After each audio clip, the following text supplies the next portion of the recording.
What's up, everybody? It's IBN Yeezus. With me is Joe the Brain Matz, Joe Undefeated Giants Matt. Oh my God! And I'm gonna roll with it as long as I can. It might just be this week, for but we'll another see. week. You're right. You're right. But we are back with the first episode of the NFL recap show for the 2022 season. Jesus. That's right. Yeah. But we are here. No more preseason talk. The games have finally begun, and Sunday was a wild one, It which was. is kind of an understatement. It just seems like the football gods took a break this weekend. Saturday was wild in college football, and Sunday was wild in the NFL. Guys who can't make extra points can somehow make 60-yard kicks, to win the game. Those types of things. But it was one of those. If you're a gambler or a fan, you're just happy to get out with any kind of win. Yeah, I mean, as a Giants fan, I certainly agree. Giants. Oh my God! You should have had to wait at least 14 weeks before you could start this. But I wanted to start, like with the Thursday night game and go all the way through. But I think it's very important for us to go ahead and get this out the way. Fourth, the love of God. Oh, There's been a lot of talk about what should have been done, what could have been done. Let me just say, I don't think I could allow my coach to do that to me if I'm Russell Wilson. Like a coach in his first year to put me on the bench and take a shot at a 64-yard field goal in Seattle, which I'm not 100% sure if I would consider Seattle kicker friendly. Yes, 64 yards is obviously long. In Mile High, doable for sure. Give it a shot. Right. I mean, the longest kicks we've ever seen made. I mean, there's the guy from the Saints with like the club foot. And I don't remember where he kicked that one. But the other two longest field goals we've ever had are a 63-yarder in Denver, and then we had Justin Tucker last year, the 65-yarder in Detroit, which is a dome. Yeah. So if you're in a dome or you're in Denver, I still would say this is probably the wrong choice, but I could understand it. So if you're outside in Seattle, no, it makes no sense. So the main issue for me, even if I don't agree with kicking the field goal, is that you have 3 timeouts. Right, run them out there. If he misses, you got 3 timeouts. If you know you're going to kick a field goal, use your timeouts. Call better plays. Work closer. Like there was opportunity to get closer. And I don't need the stat probability of McManus making a 64-yarder or me converting this 4th and 5 with Russell Wilson as my quarterback. Like, come on, man. Like, it just seemed like the perfect conclusion to a staff that actually looked like they were in over their head. Yeah. I mean, again, people have talked about how, obviously fumbles at the goal line are kind of fluky, but why is the team having trouble getting up to the line of scrimmage before the play clock's down, like the entire game? It's also pretty questionable to be doing the pistol or the shotgun in goal line situations in the NFL. If you're with some spread team in college, then fine, that's what you do. In the NFL, you should be able to run just a regular goal line if you're down at the 1-yard line. Also, I just want to say, people don't need preseason to do fundamental things.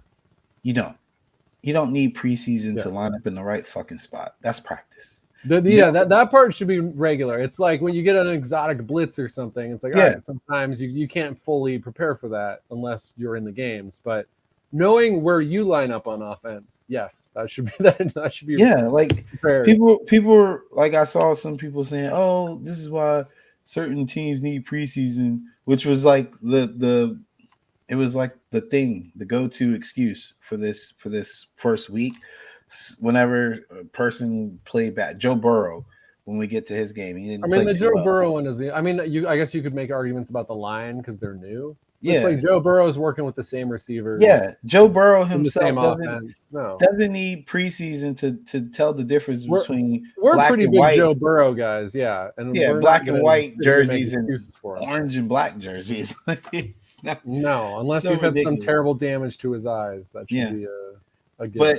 But for this segment, fourth, the love of God, I just beg coaches, please be decisive and be smart. Maximize your probability to win the game. If you really want to win the game, a 64-yard field goal is not the way to go. Right. Don't bank on something that's happened once ever. In no once in the history of the NFL. And the thing that really pissed me off is that he chose to use the timeouts after he turned the ball over. Then he wants to be petty and extend the game. For what? For what?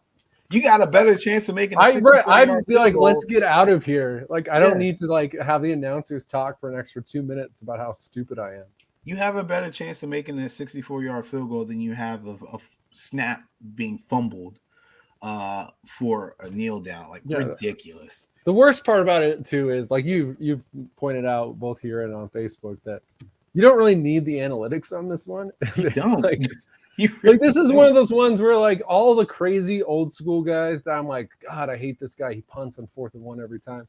Those guys would have gone for it because this is that simple of a choice. Like there's a very real chance that there's only one coach in the NFL who would have done that last night, and it's Nathaniel Hackett. I would bank on every single other coach going for it. The worst part of all this too is that Hackett came out and said he feels like, I made a mistake, and Russell Wilson and McManus are still out here defending his honor. Like, bro, it's a stupid play. It's a stupid move. Like, it's not what you say. Like, it's not what you pay that much money for a quarterback for. No, I respect what Aaron Rodgers would have done. Or Tom Brady or Peyton Manning. Hell, maybe even Patty Mahomes. I don't even think Patty would allow that. I think they would have just waved them off and be like, no, we're just going to have to burn just head back out on the field. Like, I'll call my own play. That's the other thing, too. Yep. Nathaniel Hackett calls the plays. He's the one in charge of what they would have run. So you're telling me that just makes it seem like he's not confident in himself either. Which maybe he shouldn't be based off of yesterday, but he was one of my least favorite hires of the offseason, and he certainly did not change my mind yesterday. Yeah, awful. But other storylines to that game, you got to tip your hat to Geno. Geno didn't play too bad at all. 23 for 28, 195, 2 touchdowns. Rashad Penny looked really explosive. I like that. Rashad Penny's thing his whole career has really just been, can he stay on the field? Yeah. And obviously he had Chris Carson, who was a good running back ahead of him the last few years. But when he's on the field, I think he's a good back. I mean, you'd hope so. He was a first-round pick. So, but Jalen Adams got hurt, and it seems like he'll be out for a while. I mean, I guess that's a storyline because he's a name, but I don't know how much that matters. Seahawks defense isn't good. They're not good. I was very disappointed in the Broncos' ability to just finish drives, man. Like it was they moved the ball. They just they two fumbles at the 1 yard line. Just weird. We'll go ahead and start with the Thursday night game, which at this point is stale, but Bills destroyed the Rams 31-10. The takeaway from that is the Bills are literally starting the season where they left off. Yeah. And look like they're playing with all intents and purposes of beating the shit out of everybody. And the Rams are just like, hey, some of us didn't even want to be here in the first place. It's not a game where I'm reading too much into the Rams. I mean, obviously, like Cam Akers seems like he's in the doghouse. So for fantasy purposes, that matters. We'll see Allen Robinson, because obviously it wasn't a great sign that he was out there the entire game, and saw 2 targets, and one of them was like the last play of the game. But they're playing the Bills. It's one of the best defenses in the NFL. It's obviously one of the best offenses. So we'll wait to see what the Rams look like against Atlanta before I make any pronouncements on them. The real takeaway is just, Buffalo looks like the team that was a play away from the AFC Championship and potentially a Super Bowl last year. They're ready to go. Ken Dorsey, obviously, hats off to him. He's taken over as the offensive coordinator. and they do not look any worse for wear with him calling the plays than they did with Brian Daboll. Yeah, I'll be monitoring the Rams' efforts. The NFL is a funny sport. Teams will get blown out one week and turn around the next week and be super motivated and return the favor. So I'm not gonna read into it too much. Yeah. Other than the Rams just look like they just really didn't want to play it on that particular day. My favorite game of the week, Patriots. Dolphins won 20-7. I am just so happy to see the Patriots just look like just utterly embarrass themselves, just look like crap. It warms my heart to see that Mac Jones is basically a dud, and it's not all his fault. That feels a little strong after just 1 week of. No, man, it's not even because I didn't think he was that great. I didn't think he was that great last year either. He's a dud. It warms my heart to see the greatest coach of all time and his tree of Patricia and Judge just look like they just don't know anything about offense. It's great. I mean, it's great. I couldn't think of a better team for this to happen to than the Patriots. I feel like the organization deserves this.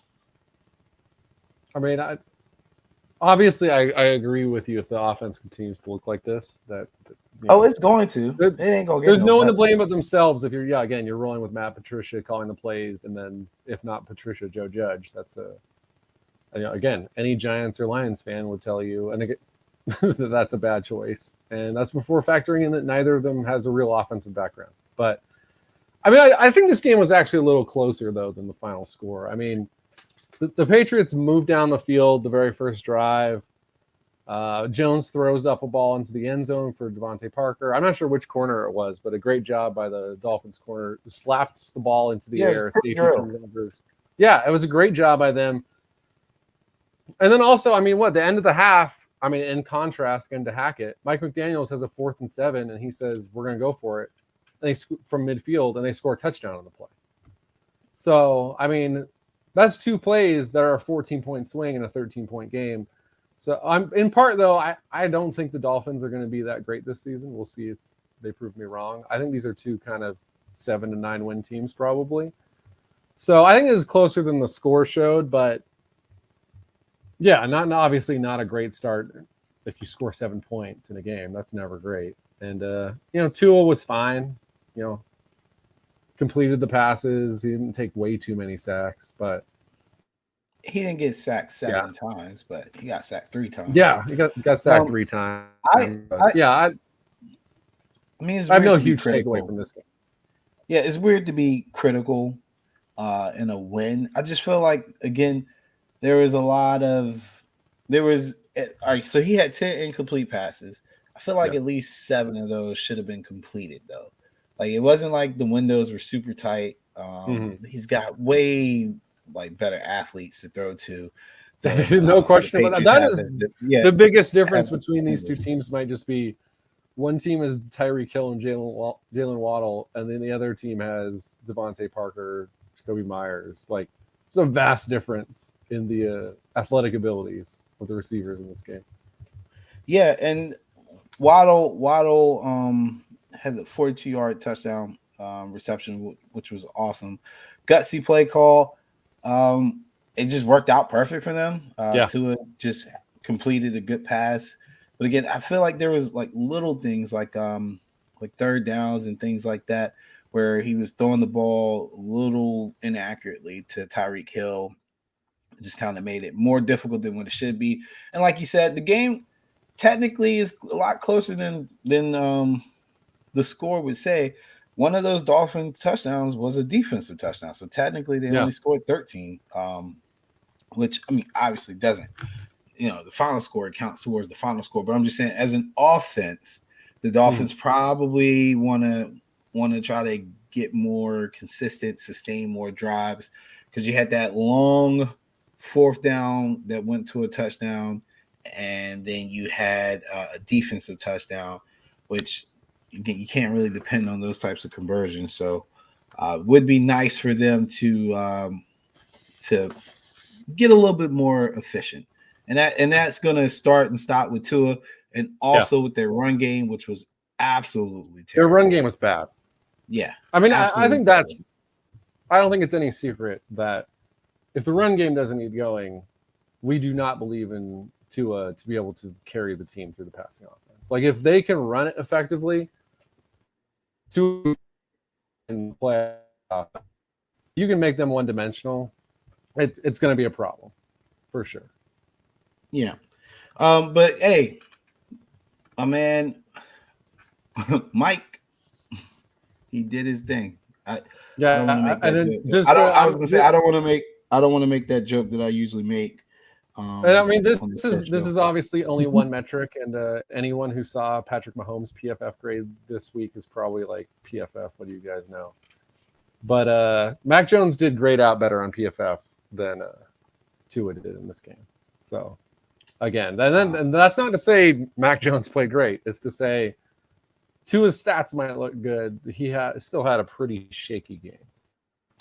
I don't like PFF no more than I like you. Nerds. Ravens 24, Jets 9. Went about what I expected. Yeah, no surprises. The only thing I want to talk about is the fact that our guy Lamar Jackson only had 17 rushing yards. Interesting. Very interesting. He only rushed for 6 times. Like, he had 6 carries. No, I was hearing you saying that he does not have contract extension, so he's going to run. Is that what you're saying? You said what? You're breaking up a little bit. Sorry. Are you suggesting here that only the 6 carries is partially a factor of Lamar not wanting to run as much because he does not have a contract extension? I don't know if it's Lamar not wanting to run or them just not wanting to call the run plays because I mean, I would say it's smart not to call the run plays because they're playing the Jets. Yeah. And why put Lamar at any risk against the Jets in week 1? I mean, and he passed fine. I mean, because it's a staple. It's a staple of your offense. 17 for 30 is not passing fine. I mean, they over 7 yards a throw. He had 3 touchdowns. Yeah, but it's 7.1 yards a throw. That's not even a lot. It's fine. Again, you're playing the Jets. Like, you're calling like your B grade plays in this game until you need them, and they never needed the A grade plays. So I have no issues with anything for Baltimore in this game. I mean, I just think it's funny that a guy who typically, even when he played the Jets, averaged at least 13, 14 carries, only had 6 this game. I'm just saying. The thing I liked about this game is Rashad Bateman. He's got a 55-yard touchdown. That's what I want to see. Give me more Rashad. And Devin Duvernay, really nice game. So if they can actually get the multiple receivers especially involved in the offense, that would be a big change from what we've seen at any point. And on cue, Kyle Fuller out for the season because that's just what the Ravens do. They just lose players. I know. Especially DBs. Yeah, it's wild. Nothing really to report on the Jets. I mean, they're not going to be good. It also doesn't – it feels like the Jets games don't matter until Zach Wilson's out there. Because what's Joe Flacco playing poorly going to tell us? Like, Joe Flacco's an over-the-hill, always mediocre QB. Yeah. Once Wilson's out there, then it becomes the question of, can this be the guy, or are the Jets finishing 4-13 and trying to get Stroud or Young? So until week 4, they better not go for a quarterback, man. Give Zach at least to the end of his rookie contract. I mean, if you're drafting that high, though, that's going to be tempting. I mean, the Cardinals, for whatever we're going to say about Kyler Murray later, like, hey, I don't think they regret pulling the trigger on him instead of trying to shoot. Why am I blanking on his name? Who's the UCLA QB? But that was more because of the coaching switch that they made, though. Like, I mean, that was partially it. But like, if you had any faith in Rosen, then you're trying to hire a coach you think can develop Rosen. And I think the fact that they had none is why the Cardinals did what they did. Yeah, And apparently, what I saw that like Robert Saleh said, he's like, he's keeping track of the doubters. So I mean, he did say that. Good for him to have confidence, I guess. But I can't say I share it. I'll shoot him an email. Not this season, anyway. Saints 27, Falcons 26. For everything we talk about the Lions and how they find a way to lose games in the end, I don't think anybody has as much pain as Falcons fans.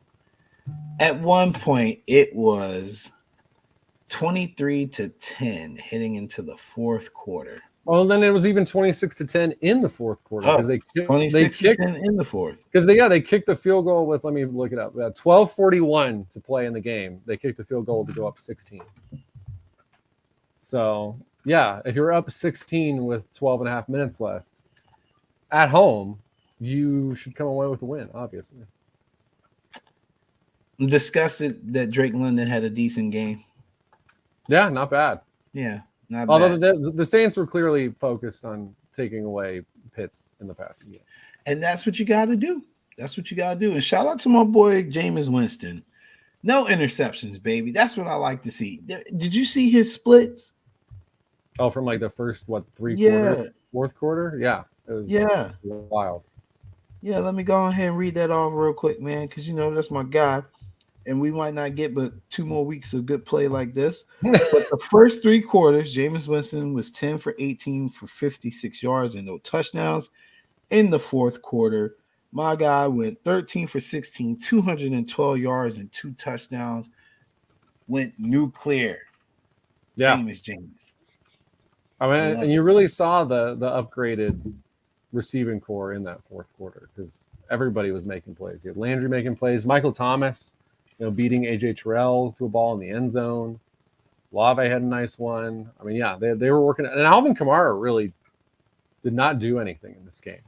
So he hasn't. This was very much a Jameis game. Well, Taysom Hill had a 57-yard run because they're still using him, which I guess worked out. I mean, for the Falcons, I think the interesting thing was Cordero Patterson getting 22 carries, which even last year when he was kind of the breakout guy, we weren't seeing him getting heavy amounts of rushes. So I thought that was interesting. He was really productive in that. It was a curious choice that on their chance to ice it, they did not have him out there on the field, although I'm not sure it mattered because they had a fumbled snap on their 3rd and 1 there. So that's also just feels very classic Falcons, is you have a chance to ice the game and you muff the snap and the Saints get the ball back and win. So it matters. It matters because we're, once again, first-year head coach. Well, second-year head coach in this. Oh, is he second year? Oh, yeah. Yeah, this is year 2 with Arthur Smith. All right. Well, that's even worse then. You definitely have no excuse. He's your best player. Right. It's like even if you don't call a play for him, you have him out there for the defense to account for, at minimum. So I can't say I understand that one. Again, I mean, week 1, the main thing is always don't overreact to anything. I'm not sure there's anything to overreact here. There's definitely things to overreact to. The Saints are in going to this take down the Bucs. Yes, the Saints are going to take down the Bucs. I mean, they might this week because they're playing at home. I got it all planned. Tom Brady out, can't win in New Orleans, but no, unless it's the playoffs. They're gonna Giselle's gonna show up in a Saints uniform and it's gonna throw Brady off. I got it all planned out. Trust me. Browns 26. I hope so. I would love to see that. Browns 26, Panthers 24. Let me just say, from a gambling aspect, this game sucked. I had the Panthers money line, and then for 3 quarters, I was like, "Why did I bet Baker Mayfield, man?" And then he had a very Jameis type of transformation there at the end. And then again, people missing extra points but making kicks from the logo. Like, what are we doing? What are we doing? A rookie kicker too. Yeah, I was so pissed. That's the Bama. Was he Bama's kicker? Was he Bama's kicker? I'm not sure. I can't. Every year I'm surprised by the rookie kickers because I've never heard of them because I don't pay attention to kickers in college. But I mean, he came through clutch, man. That was a big kick, well deserved. Baker does still suck though, and I know. Listen, I know Ronnie said some stuff. Cade York went to a LSU real quick. There you go. Oh, he went to LSU. Yeah. All right. I was gonna say I know Ronnie mounted a semi defense for Baker, but I mean, dude, you were a top draft pick. You went to a team that had weapons and the best running game in the league for at least most of your tenure as a starter. You have no excuse to be bad unless you are bad. Like Landry goes to the Saints and he's got over 100 yards receiving in his first game. You couldn't even get him the ball 3 times. And then Jacoby Brissett just beat you. With the same team, actually with less on the one defense I will give Baker, especially if we're comparing him to Jacoby in this game. Jacoby's playing behind a very good offensive line, which, to be fair, Baker benefited from the last 4 years. Yeah, but he wouldn't have the won. Panthers do not have a very good offensive line. Obviously, you know, we got your boy Icky starting out there. And hey, watch your mouth, man. Myles Garrett is a tough assignment guy. Yeah, I was gonna say I even if I was an Evan Neal over Icky guy, I'm still an Icky believer. But yeah, if your first game in the NFL, you have to go against Myles Garrett, it's not going to go well, and it didn't. So I don't think it's shocking that Baker had some struggles in this game for a while because yeah, he was under a lot of pressure. We saw some more batted down passes. It's kind of a constant issue with him. But yeah, I mean, yeah, DJ Moore only gets 43 yards and 3 receptions. That's not great. McCaffrey was bottled up except for the fumble recovery that he took for like 20 yards, like I think his best play of the game. So, yeah, I don't think this is great for Carolina because you really wanted this win, especially if you're Baker. For Cleveland, yeah, every win is huge because you're just trying to tread water. You just stay around 500 at least until Deshaun gets back. So, yeah, big win for them. The Matt Rule countdown gets a little closer to the countdown clock to midnight when he gets fired. So, yeah, he's playing the Giants this week. And if the Carolina loses to the Giants, then that's like DEFCON 1 for Matt Rule. Matt Rule is like the Scott Frost of the NFL coaching. That's who he is. He just can't get right. Baker, one key thing here, Baker had 4 fumbles. You got to protect the ball. Even if you get under pressure, you just got to do better with that. I mean, Daniel Jones only lost 1 fumble this week. So if you're doing worse than Daniel Jones on fumbles, it's always a bad sign. All right, let's see. Eagles, 38, Lions, 35. So everything I said about the Panthers, I can now reverse for this game. My best call of my life probably in the NFL. It was a literally accurately predicted that the final score will fall somewhere in the 3 range. Should have did a final score or deficit bet just for the hell of it. But hey, you know, his growing on me, man. I might be a Dan Campbell fan on the low, man. We did the preseason show and I found that data that said that the team got better when he made some changes. I didn't think he had it in him, and they do. They play hard for him. You know, they have every chance to just lay down, and I felt like they were competing all the way to the very end, trying to win this game, and I think that's telling. I don't know how much time he's got to turn it around where, you know, these 3-point losses become 3-point wins at some point. But hey, I will say that next week they are favored against the Washington Commandos, and I say Commandos as a joke, but Washington Commandos. And I don't recall the last time the Lions were favored in the regular season game. Ooh, that's an interesting one. Yeah, I do appreciate the Lions for being kind of exactly the team I think we both kind of thought they would be. I mean, to your point, a team that, especially at home, will hang with good teams and find a way to lose in the end. And from my perspective, I thought this could be a really fun offense as long as Goff didn't shit the bed. And that the defense would be terrible and would be the reason that they still lose 10 or 11 games. And that's exactly what we saw. You know, Goff threw 1 pick, so that was an issue. But, I mean, DeAndre Swift looked awesome. Amon-Ra St. Brown was still good. DJ Chark actually gave them a second wide receiver that they could throw to.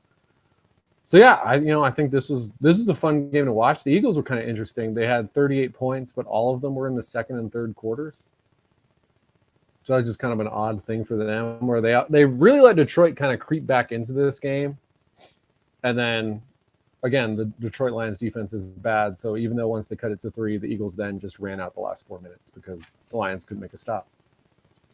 Yeah, and the Eagles are, we're getting a little hit, but the Eagles are easily everybody's favorite to win the division now. They definitely are now. Yeah, we thought they were at the beginning of the season, but they've got a little less pressure on them as far as needing to keep up. I think again, I had said on the podcast that they were a team that I felt like was going to get better as the season gets longer, and I feel like some of that pressure that they would have faced if the Cowboys were up to par and winning every week, they can kind of go into games a little bit more relaxed because they are easily the best team on paper in the division. And also just, a great sign for them is that kind of 2 of their biggest additions of the season, offseason, A.J. Brown comes in, 155 yards. James Bradbury, they signed him after the Giants cut him. He is a pick 6. So that's exactly the starts you want to see from those guys. I mean, Devonta Smith, I don't even think caught a pass in this game. And they scored. Nah, he didn't. So, I mean, I think that's a good – they had 4 different guys run for a touchdown. This is a team that can beat you. If Hurts can pass it all right, this is a team that can beat you in a lot of different ways. Hey, look, Hurts was playing the Lions. He carried the ball 17 times, so I can't get at least 10 carries from Lamar Jackson. Well, the Lions scored 35. No, I'm just saying. It looks a little fishy to me. Although the one bad news for the Eagles, I believe I heard Derek Barnett is now out for the season. So isn't he always hurt? I think it's every other year. So I guess this is the other year. So that'd be all right. That defense still has a lot of talent on it. Jaguars 22, Commandos 28. I thought the Jags had this one. I did too, man. God darn. But you know what? That was a good throw by Carson Wentz, man. He put that thing. That was a great throw. Yeah, and I gotta give him credit for that. Dotson, kind of the forgotten first round wide receiver.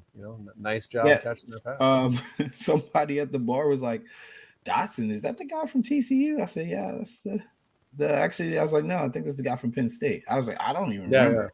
That's right. I was like, yeah, I was like, but it's just one of those things where I was like, because we had a conversation about Rager, because I was like, Rager went to TCU.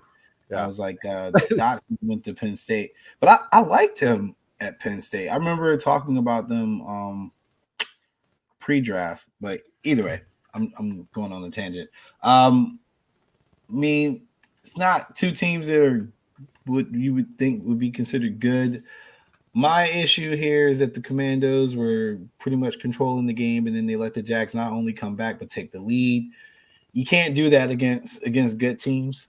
And these are the games you have to win, but you want to win them the proper way. If you get a 14-point lead or something like that, 2-touchdown lead, and you're dominating the game, you don't want to see a team come back and take the lead outright, especially when you're at home. It just seemed a little shaky there for a second. The vintage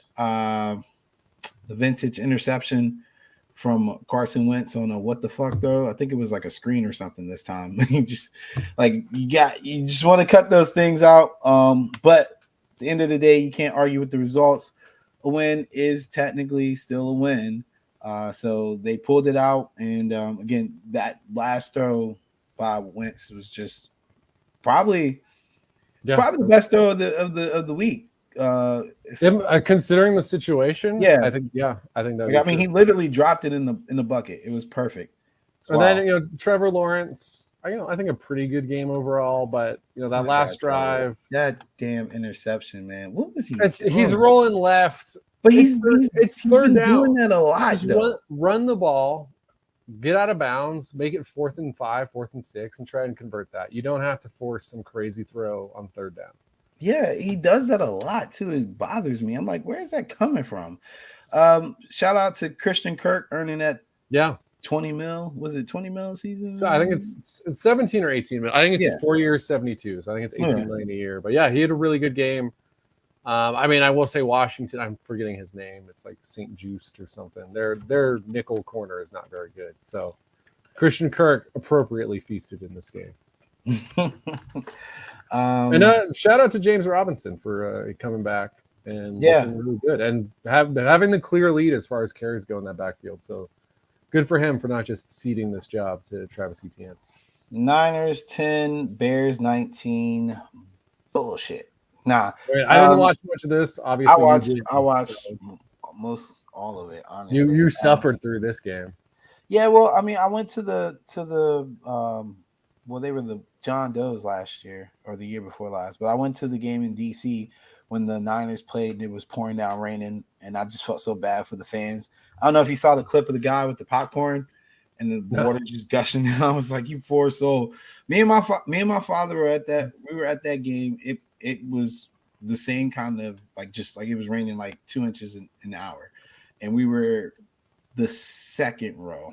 Like we were super close to the field, and I mean he's loving it, and his poncho's intact. My poncho for some reason tore, so I was drenched in a hoodie, like just soaking wet. But he got to see the game. It was a sloppy game. We actually won that game. We did not sloppy win this game in like every respect. Yeah, we didn't win this one.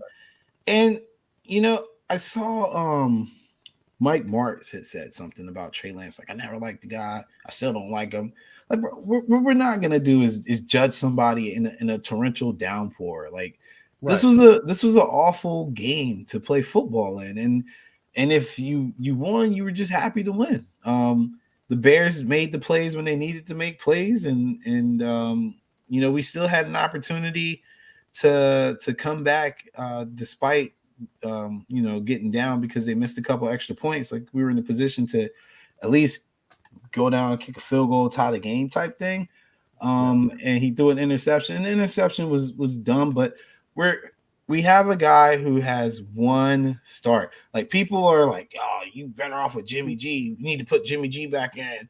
Like, bro, one start. Like he's not a Manning. He's not right. From, and also he's not from where he's coming from. He was playing football royalty. Yeah. Yeah, D2. And not only that, he played one game the last year he was in college because of COVID. Yeah. The season got canceled. They decided to do the one game essentially just for him. So and I'm not trying to say like I wanted Justin Fields. So I wasn't happy that we lost to Justin Fields, but I wanted Justin Fields on my team. I still say he's the better prospect. I agree. He just got a crappy situation in that city, but I'm not gonna kick the tire on Trey Lance. No, on Trey Lance right now. The first fucking game, man. First game. Yeah, I mean, Jimmy G would he have been better in this game? I mean, I don't know because of the rain. Probably not. If you're asking me who would be the better quarterback the first, let's say 5-6 games of the season, I would 100% say it's Jimmy G. The question is, can Trey Lance be significantly better than Jimmy G when we're in week 14, week 15? That's what you're playing for. That's what you're trying to raise the ceiling of this team. Because we've seen it with Jimmy G, and the team's ceiling's pretty high. They almost went to a second Super Bowl last year. But the way they got there was they had to play in a snowstorm in Green Bay and play the worst special teams in the NFL to take advantage of. That was the only way they got that far. The point is, Jimmy G he's not the guy unless you get every break or you have a dominant defense. So he's not even the guy with a dominant defense because we lost to the Chiefs. Right, but I mean, that's what it takes to get close with him. Is it has to be every other aspect is working top notch. Potentially with Trey Lance, that's not the case, and that's why you do this. Like, I don't see why you'd want to continue to roll out Jimmy G for those people who say stuff like that. Like, yeah, it's worth the risk. Also, what annoys me? Like one of I guess a DB or somebody on the Bears said they beat the Niners because they made Trey Lance play quarterback. He led our team in rushing, you idiot. He basically did everything he had to do. And what does that even mean? He's not a run first quarterback. Like he's not a guy that you would say he might need to move to running back or tight end or something like that. He's literally a fucking quarterback. It was pouring down raining, so that's why. And I was like, that's why. It's not like Fields looked good passing the ball in this game. Yeah, I mean, 8 of 17, he had decent yardage, but considering he only threw 17 passes. He had 121 yards. But yeah, I mean, neither quarterback looked good, and it's not a surprise. They're both young guys playing in a like torrential downpour. Like no one was going to look good in this game. That was just the way it was. Like you said, it's the type of game where you're just hoping you come away with the win, no matter how ugly it is. And that's what the Bears did. So good for them. But again, I would say week 1, pump the brakes on everything. But if every game this week, this is the one I would take the least away from, because the likelihood either team plays a game that looks like this again the rest of the season is very low. Colts 20, Texans 20. Oh, what? Ties? You know what? I'm very proud of fans in the NFL, because this is probably the first year that we haven't had somebody go, wait, you can tie? Because usually people ask that. So right, everyone knows now, finally. Yeah, shout out to everybody figuring that out. Can you believe somebody lost their job over this game? Jesus. I was pretty surprised, because as far as I remember, Blankenship's been a pretty good kicker throughout his time with the Colts. I mean, I'll have to double check that, but and it's not like he missed multiple field goals, which is normally what happens. He missed one. It was a big one. He should have made it. But yeah, I'm surprised that one missed field goal in week 1 gets you to lose your job, which that scares me a little bit. Like, nah, bro. If you're a Colts fan, like the team's kind of feeling this desperate that they're like, oh, you're out. Heads will roll. Yeah, I don't like it. Hey, Texans just continue to impress me. Be competitive. They should have won this game though.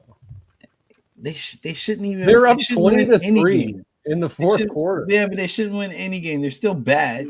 That's fine, but and also listen. I mean, I hate the decision by Lovie Smith at the end of this game, in overtime.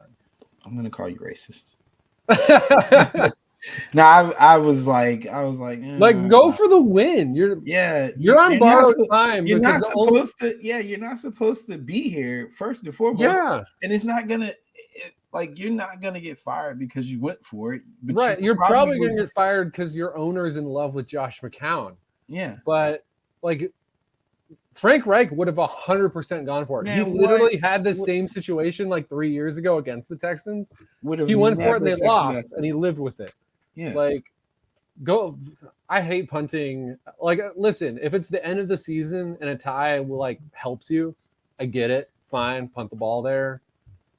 But man, if you have a manageable 4th down and it's week 1 and you're coaching the Houston Texans, go for it. Try to get the win. Like, it's again, like you said, as much as the Texans should have won based on the lead they had, no one went into this game thinking Houston was probably going to win. I mean, I'm sure a bunch of people got eliminated from eliminator pools because they took the Colts. So yeah, just go for it. You only live once, Lovey. Like, come on. Go for it, man. Jeez. Davis Mills, not bad. As much as I continue to be a Davis Mills long-term doubter. So, we live in today, man. That's all that matters. Yeah, he was good. He was better than Joe Burrow. No, I'm joking. Steelers 23, Bengals 20. My man Joe Burrow, he ain't have a good game. This is a rough one. Yeah, but they still almost got through it. My big takeaway, and I'm gonna keep saying this until they get this man upright. How do you get sacked 7 fucking times, man? Like, he takes so much punishment. Remember in the preseason, I said I don't think he's gonna make it through the season. He was on pace for more sacks, which again this week 1, but I'm just saying he's on pace for more sacks now this year than he had last year. That's and they're not all him holding the ball. He just doesn't have enough protection. I will say though, I heard this on the Athletic post-game pods that he only got pressured on a quarter of his dropbacks, but he got sacked on 11% of his dropbacks. So that's almost half the time he got pressured, he got sacked. So that is a decent amount on Joe Burrow. Like, or is it also about play design because they're running their routes too deep? I mean, hey, if we want to blame Zach Taylor instead, I'm here for it. I'm not a Zach Taylor believer. I just watched the Chiefs the first couple quarters, and they don't have a problem with adjusting or understanding like, hey, this is a down where I might catch pressure. Let me run a play that's gonna make it easy for my quarterback. Another team that doesn't do that is the Cardinals. Like they don't it seems like the people calling the plays don't understand down and distance and like the probability of getting blitzed. If you're playing a team like the Ravens and the Steelers, you're gonna get blitzed a whole lot on third down. Yeah. That's what they do. That's their MO. I mean, and the Steelers front seven, at least as far as the pass rushers go, it's as good as it gets. You got Highsmith. Yeah. I mean, TJ Watt thankfully is not out for the season. It sounds like it's gonna be about 6 weeks. But I mean, he played most of this game. And then Casey Hayward up the middle. Like this is as tough as it gets. And yeah, you're right. There needs to be more adjustments. I mean, it's the same thing with as we saw in the Super Bowl. There's just not enough adjustments to like, hey, they're getting pressure. Let's have more quick developing plays. So yeah, I mean, part of it's Zach Taylor, part of it's Burrow, part of it's the line. It's an ongoing issue. Again, the upside for the Bengals is you will not look this bad most weeks because you won't play the Steelers.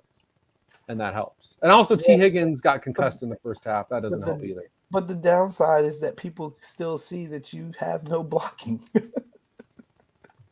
So what you go do, man? I mean, Jamar Chase had 129 yards and a touchdown. He was balling. I mean, he can't save Joe Burrow, though. It needs to come from the sideline. Somebody's got to figure it out, man. Like, he will not make it through this season getting hit. Oh, if it's like anything like this, no. Yeah. And I'm not expecting 7, but even if like last year, 70 sacks, that's 4 a game. That's too much. That's too much. He's got like they gotta figure out a way to take some pressure off of him. Like his body is just not gonna hold up. Do you know the first down difference in this game between the two teams?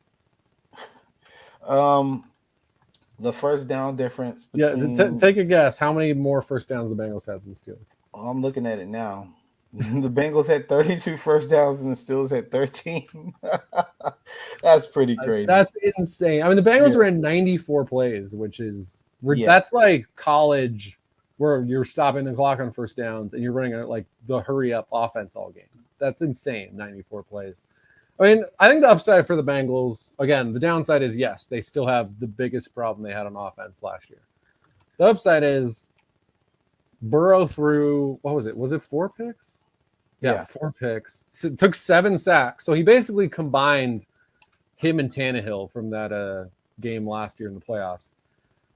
And then you have a blocked extra point and a missed field goal. And the missed field goal in overtime was because their long snapper got hurt. So they have backup long snapper in, terrible snap. And you almost won the game. So it was kind of like, and again, T. Higgins is out with a concussion. It was like almost everything that could go wrong went wrong. You didn't force Trubisky into any killer mistakes. And you still almost won the game. So but the downside not the end of the world. The downside is that you spent all this money on an offensive line. You did do that. You were still getting your boy's bell wrong. I'm gonna keep track of it because I was like draft Sewell, which obviously was wrong, but still. I will say too though that O-line, a lot of it, like people have done studies and it shows that the longer that guys play together, the better offensive lines generally do. So if they stay healthy, they should get better than this game. Have they done studies on people running 15-yard routes in situations? Well, the downside is, Zach Taylor will remain the coach, and I think he's like the most mediocre coach in the NFL. So, yeah, I said this on some like PFF thing that asked at the end of last season, like what team should be the favorites going forward. And I was like, it's Buffalo because I don't believe in Zach Taylor. The Chargers and the Chiefs play in the same division. So Buffalo. And then I had a bunch of like Bengals fans coming at me being like, Zach Taylor is fine. He's really good. He just went to the Super Bowl. I'm like, seen a number of bad coaches or mediocre coaches make Super Bowls. Like, yeah. I mean, we do. They don't win, but they usually don't win unless they're Mike McCarthy. So Mike. Yeah, I would say I will be surprised. I hope I'm wrong because I love Burrow, but I will be surprised if the Bengals make another Super Bowl with Zach Taylor as their head coach. Speaking of mediocre coaches, Raiders 19, Chargers 24. I like how you could be talking about. I assume you're talking about both coaches in this game, right? There's only one coach. Both of them. There's only one coach that I would even bother criticizing in this game, and he All happens right. to be the All winning right. coach. Yeah. 19-24. Come on, man. You know they got a Thursday night game against the Chiefs. They're gonna find it to be not like it was last year. So I hope Well, they're and ready. the J.C. Jackson needs to be coming back Yeah. to have any hope. And then also, it sounds like Keenan Allen's probably out. So yeah, I'm not optimistic about their week 2 match. Stay hurt too. That's my guy. It makes me mad. Blame the quarterback. Bro, you know they had like I don't watch a lot of ESPN, and I'm glad I don't because we were in the hotel room and somebody had it on, and there was a question: who would you rather start your team with, Justin Herbert or Patrick Mahomes? And somebody really made an argument for Justin Herbert. Like, what are we doing? Justin Herbert's not better than Josh Allen, who I think is the gatekeeper for good quarterbacks. No. Josh Allen is currently the gatekeeper for good quarterbacks. You're not better than Josh Allen. You don't get to talk about Patrick Mahomes. You can't talk about Patrick Mahomes. I mean, I definitely agree with you that we can't be taking Herbert over Mahomes because, I mean, as good as Herbert was last year, I think he was really, really good.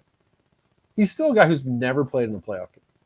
Yeah. Patrick Mahomes has made the AFC title every year. He's hosted home every year. He's been a starter. He's won an MVP. Yeah. The only guys we should really. I mean, I understand if Bills fans want to make a Josh Allen argument after that playoff game last year, but realistically, I think the only guys you should be saying are better than Mahomes potentially are Rodgers, who did not look better this week, and Brady. Yeah, and that's it. The same two people that for the last 10 years. Yeah, exactly. But before you get to Patrick Mahomes, you got to get past the Josh Allen, man. You can't just skip over Josh Allen and be like, oh, comparing myself to Patrick Mahomes. No, it doesn't work that way, man. So far as this game goes, though, if you swapped these quarterbacks, my opinion on the teams would pretty much swap exactly. Make your excuse. I'd be like, yeah, the Raiders are a potential Super Bowl contender, and the Chargers are a wild card potential team if you swap the quarterbacks. And I mean, that was the big part is Carr was bad in this game. Yeah. A lot of mistakes. If he doesn't turn the ball over, this team wins games a lot more consistently. I mean, he had the mini Burrow game. He had 3 picks and 5 sacks taken. So, and, you know, Herbert, 26 of 34, 3 touchdowns, no picks, no sacks. So, yeah, Herbert played an extremely clean game, and Carr was one of the worst quarterbacks this week. And the fact that it was still close, I guess, is kind of, you know, your upside if you're a Raiders fan. But the problem is you're going to continue to have Derek Carr, and Mahomes and Herbert are going to continue to be in your division. Devontae Adams looked unsurprisingly awesome. He torched the Chargers. Again, J.C. Jackson's their best corner. He wasn't even in this game, so I'm not surprised that happened. The impressive thing for the Chargers is he was thrown to some randos, like DeAndre Carter. What has that guy ever done in the NFL? Hey, look, dude's 5'8", 190, and 60 yards and a touchdown in this game. Like, Herbert's spreading the ball around. The impressive thing is that Primetime Max showed up on a regular game. Like, he wasn't. Yeah, it wasn't a Monday night, Thursday night, or 8 p.m. So hey, I'll give him some credit. He must have heard that I said Von Miller was better and wanted to prove that's me right. wrong. He's coming, man. Josh Jacobs, 5.7 yards a carry, only rushed 10 times though. Most of that's probably because they were down. But that is the reason to be a little bit optimistic if you're a Raiders fan, because they've been wanting more out of him as well. But it's hard to win a football game when you have 3 turnovers by your quarterback. And they also got lucky. They fumbled the ball 3 times and recovered all 3 fumbles. So this game could have easily been much worse based on how sloppy the Raiders were on offense. But it wasn't, because the Chargers and their coach are just a little overrated is what I'm trying to get you to say, but I understand. I mean, I still think the Raiders, despite whatever Carr's limitations are, I think this is a pretty good team. Again, I think they're going to not make the playoffs this year because I think they had a lot of lucky breaks to make it last year, but I actually think they're better than they were last year. So I think they're a solid team. This game, more or less, I mean, I'm surprised there were that many turnovers for the Raiders, but more or less, this is what I thought this game would be. The Chargers, again, the real thing they're measuring themselves against is Kansas City. We'll see what happens Thursday. Well, I will say that from now on, the Chargers and Giants will not be back-to-back games unless they both lose, because you will not be twice as happy as me. Giants 21, Titans 20. Woo! Yeah, hey, go Did it. ahead, Dobble. Do your thing, man. I disagree with the whole Saquon is back stuff. Let's give it some time. Wait. Why do you disagree with that? Because, man, the dude stay getting hurt. Give him at least 6 Okay, games. well that's fair. I mean, Yeah. I think as long as like health-wise, what he is right now as a healthy player, he looked like rookie season as good as it gets Saquon. Like he was in a game with Derrick Henry, and there was no doubt about which guy was better. So, and it's not like you could be like, oh well, the Giants went all out to stop Derrick Henry, and the Titans. If the Titans weren't going all out to stop Saquon, I don't know what the hell their defensive plan was, because, I mean, as we saw, Daniel Jones, despite being pretty accurate for most of the game, this is just a killer red zone turnover where he stared down Saquon. I was watching the game. I'm like, he's going to throw the ball to Saquon here. Stares him down. Amani Hooker has the easiest interception of his life. So, yeah, Barkley was insane. 164 yards on 18 carries. He had a 68-yard run. He looked great. Sterling Shepard caught a deep touchdown. And he's coming off an Achilles injury, so that was fun. But I will say, like, as much as I am enjoying this, obviously, Football Outsiders has a metric now where they measure, like, based on your efficiency in the pass and the run game, how many penalties there were, stuff like that. Like, based on all the statistics of your game, who they would have expected to win. The Giants scored 7% on chances to win, easily the lowest of any actual winning team this week. Because, yeah, the Titans' passing offense looked very efficient for the most part in this game. And that's not exactly the scariest passing offense. I mean, Tannehill, again, he had no picks. He had 1 sack in which he lost no yards, so he just got sacked at the line of scrimmage. Their best receiver in this game was Kyle Phillips, rookie out of UCLA. So, yeah, if you're a Giants fan, just keep in mind that maybe it won't kill us this next week. We're against Carolina. The week after, we've got Cooper Rush Dallas. We'll be able to skate by maybe for a few weeks here, but once the Giants are facing an offense with a top 15 quarterback and a couple of good receivers, it's going to be a lot of issues for the Giants defense. For the Titans, this is who I think they are. I think they're a mediocre team. They lucked out and somehow won 12 games last year. A.J. Brown's gone. Everyone's going to load up on Derrick Henry and force Tannehill to try to win games. So, yeah, I going into this, I had the Giants winning 5 games on the whole year, and I picked them to win this game. So I can't say I'm shocked by anything here. You picked Giants them to win good. This game. What? I said you picked them to win this game. That's enough for me. Right. I'm not picking the Giants to beat teams that I think are very good. So, yeah, not shocked. The Giants fans should not be like, we beat the number 1 seed from the AFC. Don't be saying that. Just let's cherish the win. It's our second week 1 win in the last 12 years. It's the first time we're over 500 since 2016. So enjoy. Yeah, we have a coach who actually will do gutsy stuff. Mike Kafka, great play calling on that last drive. Yeah, so there's things to be excited about. That those back shoulder wheel routes too, which is interesting. So Daniel Jones gets the win. I think it took 5 sacks, which again, that's very classic. Daniel Jones, the Giants O-line. The tackles were pretty good. I mean, Andrew Thomas, I think, is legit at left tackle, but our interior is bad. I like Andrew Thomas. I will say that. I always like them. But it took 5 sacks and the coach to ask your quarterback, dude, what's your problem? Like, why are we doing that? Jeffrey Simmons is one of the Titans players I will definitely not besmirch. He is very good, and he destroyed our interior line, which was not a surprise.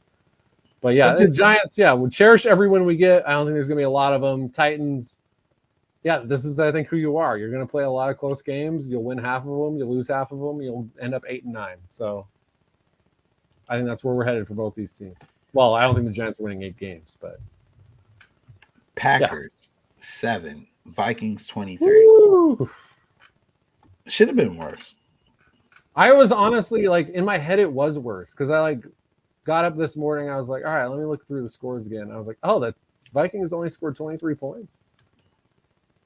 I was surprised. Yeah, I mean, the one thing I will say, in watching the game, there were the elements of the McVay system in the Vikings game plan.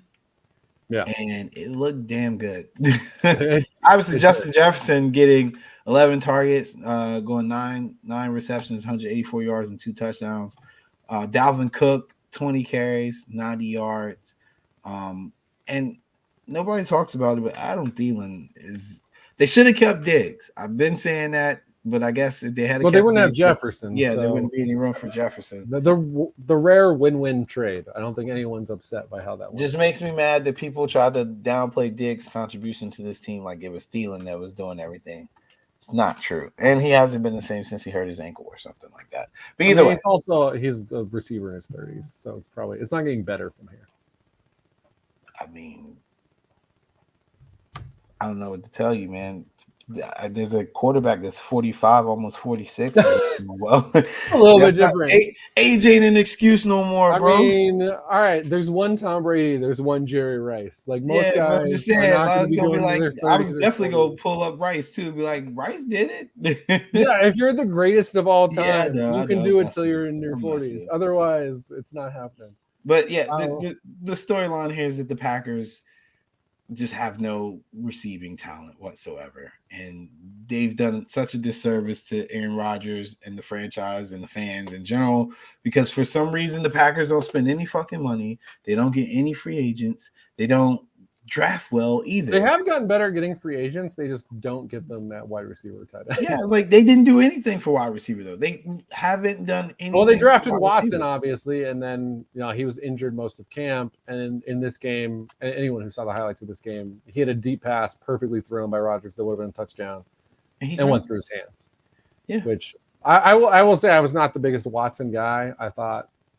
I mean, besides the fact that they could have been potentially more aggressive to try to get one of those top receivers before the run on receivers, they had 2 first-round picks. They could have moved up. I mean, Pickens was still there, who I liked a lot, and we've seen it in the preseason. Sky Moore, who had some nice plays among the 500 Chiefs, who had some nice plays this week. So, yeah, I didn't love what they did there.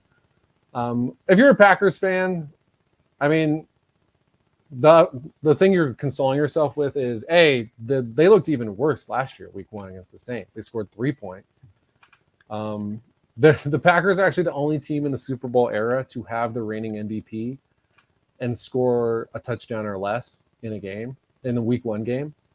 And they've done it in back-to-back years. So that's cool. But both starting offensive tackles were not out there for the Packers. Alan Lazard, who probably, especially after watching this game, you'd assume is their number 1 receiver. He was out. I think Rodgers, it's going to be an adjustment too, because I think as bad as those receivers were in this game, there are also plays where guys were open. Rodgers has to adjust to not having Devontae Adams as like, hey, I'm not seeing it on this play. I'll just throw it to Devontae because he's probably open.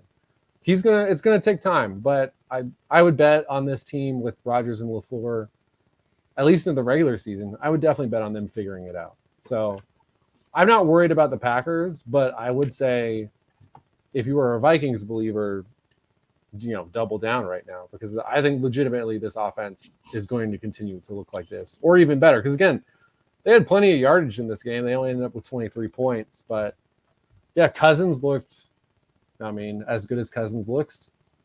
Like you said, Cook, very solid game. And Justin Jefferson is probably on the way to being Offensive Player of the Year. So, and obviously you feel good about the defense, the way they looked in this game. So I feel good about the defensive game plan the Packers had and just letting Justin Jefferson get as many fantasy points as he gets. That's the frustrating. I saw LaFleur's quote when someone asked him about, why didn't you switch Jair onto Jefferson, which Jair, to your point about, some players just back the coach no matter what, and some are honest. Jair was very honest about, I wanted to guard Justin Jefferson. That was not what they game planned. And LaFleur said something like, you're not going to change the whole defense, your whole defensive system because of one player. It's week 1 for one thing. It's very easy to change. It's not week 14 where you're like, oh man, we don't have a lot of time to install new stuff. And whatever time you needed to install stuff specifically for a player you will see twice who is awesome. So I don't understand that philosophy at all. Packers fans should be very frustrated with that choice, as Jair is. Because, if they go in with this same game plan against Minnesota the next time they see him, I mean, fire some people. Like, what the hell? Because if you're playing the Vikings, that's what you should be doing. Whatever, like, you should either be, we're going to shut down everyone but Jefferson, which is kind of what the Bills did against the Rams, where they were like, if Kupp beats us on some plays, fine, but we're going to shut down everything else. You either do that or you do everything you can to stop Jefferson. It's one or the other. The Packers didn't really seem to do either. So yeah, I agree. Another team that didn't seem to have a clue, Cardinals. Chiefs 44, Cardinals 21. Just was not a good game for the Cardinals from start to finish. There's nothing good to say about the Cardinals. Yeah. I'm on the IBN handle on Twitter. You can follow us at IBN. And tomorrow I'll finish talking about the Chiefs offense. Just wanted to look at the offense and what it might potentially look like without Tyreek Hill. Obviously didn't have any issues in the first game, but just, looking to see if there was anything that changed schematically. And to my understanding and what I'm seeing, it doesn't look like it.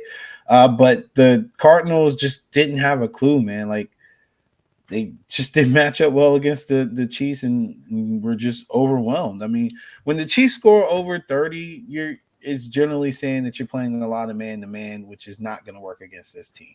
It was a very confusing defensive game plan.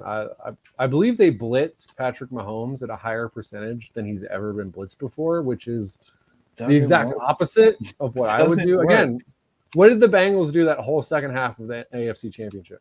They rushed like 3 half the time. Yeah, dropping 8. Drop people, yeah. That's what's worked. Obviously, I think the way Kansas City made their changes on offense this offseason, letting Tyreek go, I do think they ran a little bit more heavy stuff in this game. But they clearly came in like we're going to be ready for teams to drop guys for doing constant, too deep. And they didn't even really have to deal with that in this game because they played man, but even on the plays where they didn't blitz, Mahomes was torching them. There was nothing Arizona did in this game that slowed down Kansas City. I mean, Kelsey looked as he was Travis Kelsey. He caught 8 of 9 targets for 121 yards.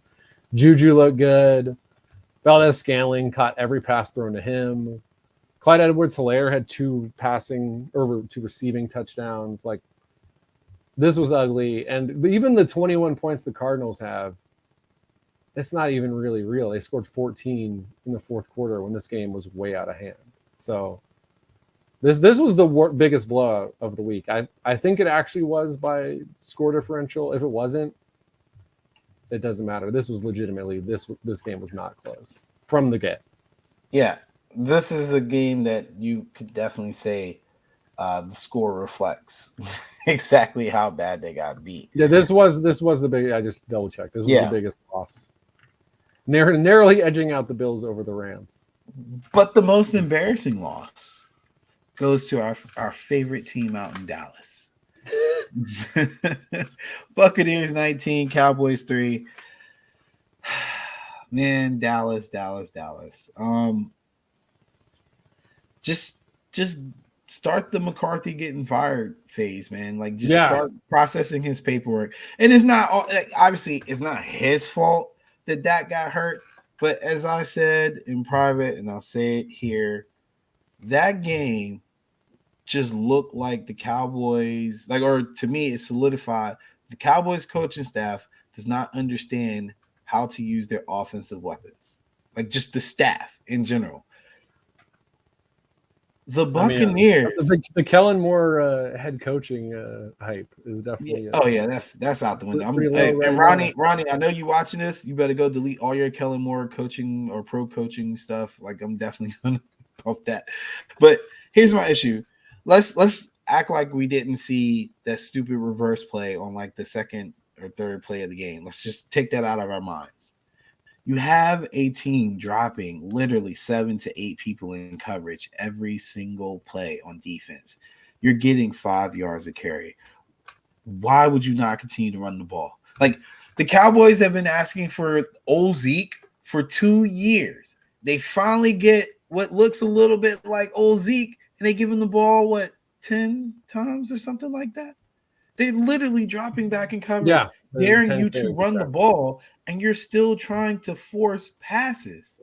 Like, and even worse, they're getting pressure when they're doing that. Yeah. It just made no sense. It made absolutely no sense. And I stand by my statement that the only person in that entire organization knows what the fuck they're doing is Dan Quinn. Everybody else is an idiot. And that includes my boy Jerry, unfortunately. Like, they're all idiots. I mean, the really fascinating thing about Zeke running the ball in this game, his longest run of the game was 7 yards. And on those 10 carries, he averaged 5.2 yards a carry. So basically, he's getting 4 to 6 yards every single time. So it's not like, oh, he had one good run and otherwise the Bucs were shutting him down. Like, no, he was consistently, like you said, they're dropping guys. So he was consistently productive. Yeah, Dak looked, I honestly can't remember a game where Dak looked that bad, honestly. It might have been 1 or 2 sprinkled in there. On PFF, he was the lowest graded quarterback of the week. So below Derek Carr, who threw 3 interceptions and took 5 sacks. Obviously, there's a lot of issues. Cooper is gone. Tyron Smith, I mean, I think that was kind of the biggest death knell to this offense prior to Dak being out for. We'll see. It sounds like they're optimistic that Dak could be back in like 4 or 5 weeks. I'm not listening to Dr. Jerry Jones. But I mean, regardless, as soon as Tyron Smith was ruled out for the majority of the season, I wanted so badly to pick like some other team to make the playoffs. I just think the NFC sucks. So I ended up still putting Dallas in the playoffs. At this point, obviously, that would be kind of a surprise because I don't think this offense that looked terrible with Dak Prescott is going to look very good with Cooper Rush. But, I mean, again, upside is you're not going to play the Bucs every week. The Bucs are obviously very good. Leonard Fournette was pounding it, 127 yards and 21 carries. Dallas really screwed up the bet I made on this game. I did a Tampa straight up Brady 225 passing yards parlay. And Brady has 160 at the half. And I'm like, sweet, free money. And then he throws for 52 yards in the second half because they didn't need to throw the ball at all. So thanks, Dallas. Even when you make me happy by being awful, you screw up and lose me money. But Julio Jones looked pretty good, which I guess is probably the biggest takeaway if you're a Bucs fan, is like, hey, if we get a good version of Julio, then good Lord, this receiving crew is insane. So, yeah, I mean, Tampa should also feel great because Green Bay looked like trash. The Rams granted, the Rams played a very good team. Green Bay played a team I think we think is pretty good. But yeah, both those teams lost. You're feeling pretty great if you're a Tampa Bay fan right now. Obviously, the Saints have been a consistent problem. Watch out for my Saints. Brady. So if they beat the Saints, then hey, Bucs fans start getting hyped. But yeah, at New Orleans tends not to go well for. Actually, against New Orleans at all has not gone well for Tom Brady in his time in Tampa. So. They are the Miami Dolphins of the NFC to him, and that's exactly right. But looking into week 2, what game are you most looking forward to? I'm probably Thursday night. I mean, the Chargers Kansas City games last year were fantastic. I as much as I'm a hyped up Chargers person, I think again, especially if you're missing Keenan Allen and J.C. Jackson, I would not recommend betting on the Chargers in this game. But yeah, I think that's outside of the Bills. Those are probably the 2 best teams in the AFC, and they're in the same division. So every game is huge. So for me, that's the number 1 game. I'm gonna go with Vikings Eagles on Monday night. I like that. Yeah. Yeah, I think that's gonna be a good test for both teams. Looking forward to seeing if Justin Jefferson continues to excel and if the Eagles can put some pressure on our boy Kirk Cousins. Also, if Kirk Cousins can do what he's never done before and win on a Monday night. Look, if Kirk wins on a Monday night, then we will truly know that this is the Vikings year. Yeah, then I think we'll be full-fledged believers in the Minnesota Vikings. But I'm not holding my breath with Kirk. as much as I do believe in Justin Jefferson and this offense, the rest of this offense. Well, thank you, Joe, for coming through. Again, the show went a little long this week. It's week 1. We had a lot to talk about. We will try to speed through the rest of the week and then continue to add more segments. If you missed the beginning, fourth, the Love of God segment, you are welcome to check us out on Spotify and Apple, as we will also post this as a podcast as well. We do the live stream and then just put the live stream recording on as a podcast. If there's anything in particular that you guys want, like info or something like that, just add us. Follow the IBN Twitter handle. I will continue to talk about the Chiefs offense a little bit more tomorrow. And then maybe point out a couple things that I noticed throughout the season or even in week 1.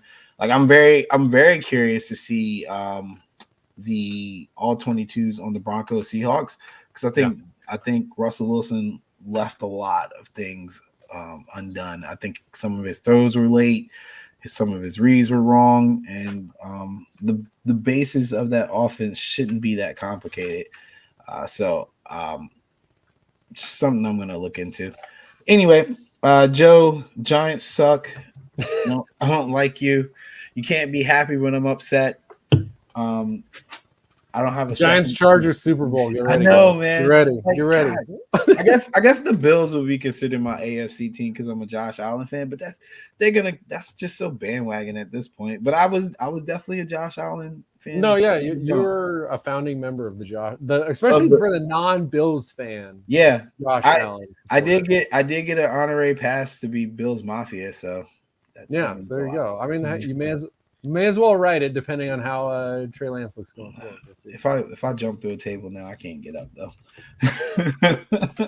All right, bro. I'll catch you later. All right, later.